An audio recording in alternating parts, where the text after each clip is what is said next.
আসসালামু আলাইকুম সবাইকে। প্রাণের প্রিয় খাদ্যশ্রী গ্রুপের পক্ষ থেকে সবাইকে যারা আন্তরিক শুভেচ্ছা অভিনন্দন। আমি মোহাম্মদ মেহেদী হাসান।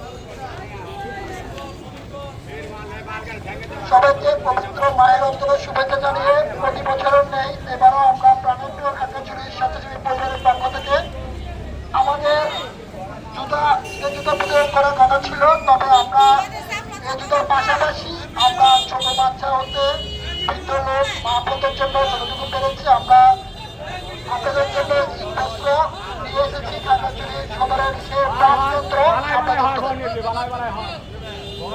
আমরা আপনাদের জন্য যতটুকু করতে পারিনি, যতটুকু আপনারা বর্তমান আশা করছেন, তবে আমাদের যতটুকু সামর্থ্য ছিল আমরা যতটুকু আনছি। তবে প্রতিবারের মতো আমাদের অভিজ্ঞতা হয়েছে আমরা যখন বিতরণ করি, কাপড় বিতরণ করি, আমাদের মা বোনদের উশৃঙ্খল করেন।